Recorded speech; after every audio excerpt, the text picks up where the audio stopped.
Trước khi vào video mọi người hãy bỏ ra 3 giây để like và đăng ký kênh giúp mình nhé. Ở phần trước, nhóm của Jotaro đã đụng độ với tay sai của Dio tại một quán ăn. Hắn giới thiệu tên của mình là Polnareff, stan của hắn là Silver Chariot sở hữu kiếm pháp cực nhanh. Polnareff thậm chí còn tự tin đến nỗi không thèm đánh nhau tại quán ăn. Hắn nói rằng stan của Avdon sẽ bị hạn chế hoạt động ở nơi chật hẹp như thế này. Vì vậy họ đã di chuyển tới một khu vườn rộng rãi hơn để giao chiến. Thật là quá tự tin đi mà. Đây rồi, Avdon đã triệu hồi stan của mình. Tại một nơi như thế này thì Magician Vet có thể tự do điều khiển theo ý muốn. Avdon cũng tỏ vẻ tự tin không kém. Silver Chariot lao lên trước chém liên tiếp về phía Avdon. Lúc đầu anh chỉ né, sau đó lập tức bắn lại một loạt cầu lửa phản công. Nhanh như cắt, Polnareff dùng kiếm đẩy lùi đợt cầu lửa. Bức tượng đổ sập xuống. Tuy nhiên không chỉ có vậy, Polnareff đã tạc nên một bức tượng Magician Vet từ lúc nào không hay. Hắn tự tin đến mức dám chơi đùa đối thủ ngay cả trong lúc giao chiến. Avdon lúc này đang vận sức chuẩn bị tung tuyệt chiêu. Joseph kêu mọi người lập tức lùi lại. Ngọn lửa mà Avdon sắp sử dụng có sức mạnh rất lớn. Avdon phóng ra một đợt lửa hình chữ thập về phía trước. Không chút do dự, Polnareff lập tức chém một đường kiếm. Kiếm pháp quả thật là không tầm thường. Đợt lửa bay ngược trở về với Avdon. Cơ thể của anh đang bốc cháy. Avdon đổ gục xuống. Polnareff vẫn đang cười nhạo không chút đề phòng, tin rằng phần thắng đã chắc trong tay mình. Magician Red một lần nữa lao thẳng về phía hắn. Polnareff không ngớt cười đùa, tự tin chém một nhát về phía đợt tấn công. Cứ tưởng không có chuyện gì xảy ra nhưng người hắn đang bốc cháy. Polnareff vẫn chưa nhận ra tại sao cơ thể mình lại bị như vậy. Hắn nhìn kỹ lại, thứ mà mình vừa chém đó không phải là stun mà chính là bức tượng mà hắn đã tạc khi nãy. Đúng là gậy ông đập lưng ông mà. Trong lúc Polnareff vẫn còn đang hoang mang, Avdon tung một đòn chính diện Polnareff. Lần này thì hắn không cản được nữa rồi, cơ thể bị bắn ngược về sau. Mọi người đều nghĩ rằng hắn không thể chịu được đòn tấn công ấy. Chuẩn bị rời đi thì bùm, cơ thể của Silver Chariot vỡ tung ra. Polnareff cũng bay thẳng lên trời. Hắn vẫn chưa chết, thậm chí còn trông như chưa có chuyện gì xảy ra. Đòn tấn công vừa nãy mới chỉ làm hỏng bộ giáp bên ngoài của nó. Giờ đây khi bộ giáp kim loại đã bị phá, nó lại càng trở nên linh hoạt gấp bội phần. Phải nhìn rất kỹ mới có thể thấy được chuyển động của nó. Khuôn mặt của hắn lại càng thêm phần đắc thắng. Đột nhiên stun của hắn phân ra làm 7. Mọi người ngạc nhiên không hiểu chuyện gì đang xảy ra. Đó là dư ảnh của Silver Chariot. Nó nhanh tới mức đã làm loạn thị giác của đối thủ. Giờ đây Avdon trông như đang phải đối đầu với 7 Silver Chariot. Không những vậy, nó còn nhanh hơn rất nhiều so với đợt giao chiến trước đó. Avdon dường như đang hoảng loạn, tấn công vào tất cả các dư ảnh Polnareff tạo ra. Làm vậy chỉ có tốn năng lượng chứ không ích gì, thậm chí anh còn bắn trượt mục tiêu. Polnareff ung dung phản đòn, chọc vài đường kiếm về phía Avdon. Avdon bay ngược về phía sau, lại một lần nữa vận sức, có vẻ như anh đang dồn hết sức lực vào pha tấn công cuối cùng này. Hàng tỷ quả cầu lửa đã được tạo ra bắn về phía Polnareff. Hắn vẫn đang rất đắc ý, thi triển các dư ảnh tạo ra lớp phòng thủ không một kẽ hở. Tuy nhiên điều hắn không ngờ tới đã xảy ra. Đột nhiên lửa từ dưới đất bay lên bắn thẳng về phía Polnareff.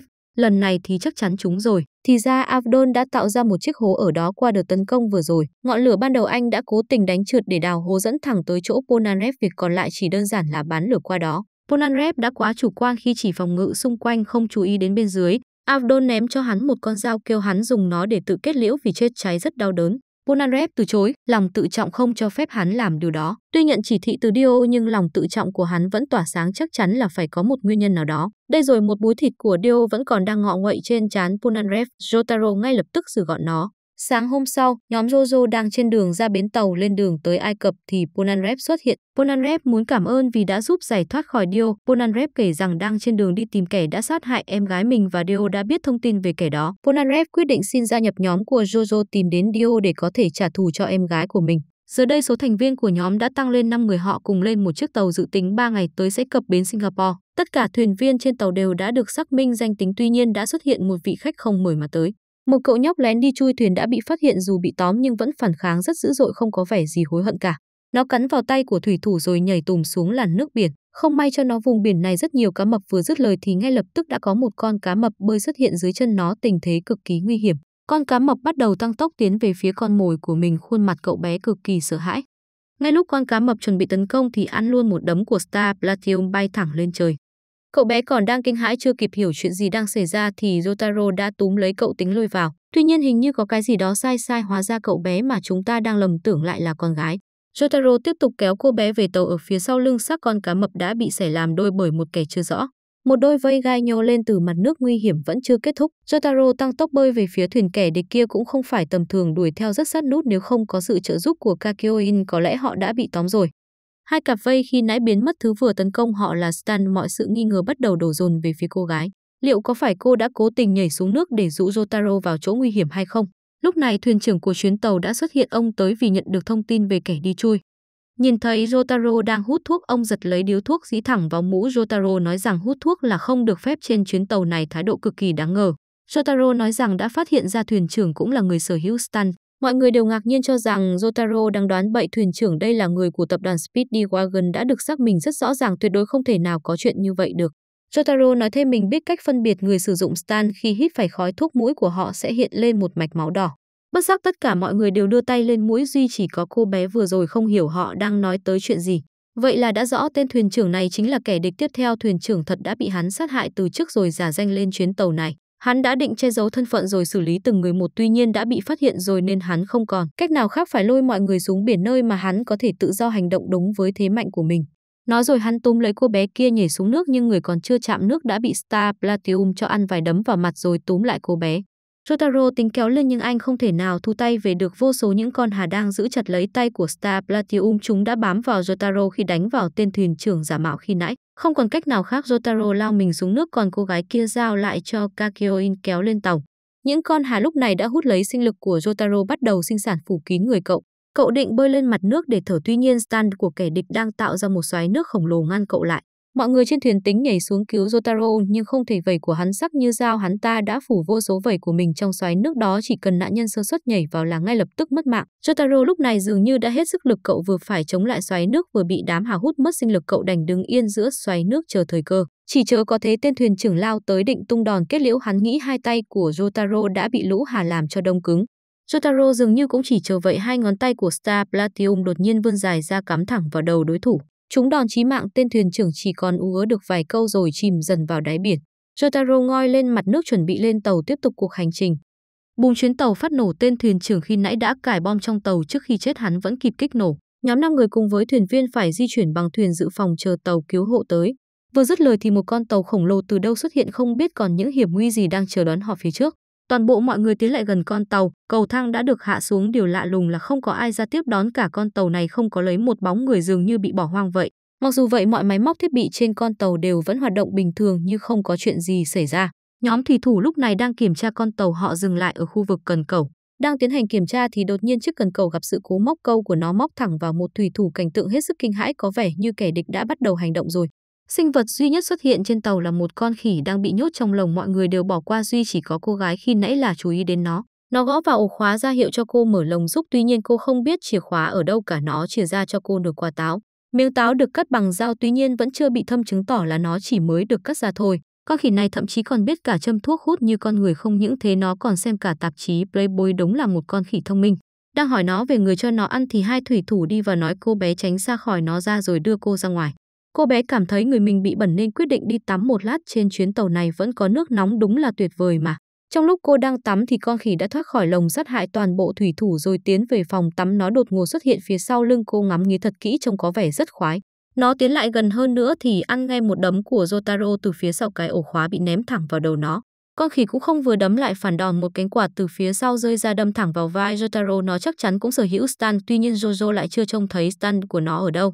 Cánh quạt trên vai Jotaro lúc này bắt đầu chuyển động, bật thẳng vào mặt anh khiến cơ thể bay ra phía sau. Cửa sổ sau lưng Jotaro cũng đột nhiên vỡ ra, Star Platinum giơ tay bắt lại hết các mảnh vỡ rồi đấm thẳng vào mặt con khỉ, tuy nhiên lại đấm trượt.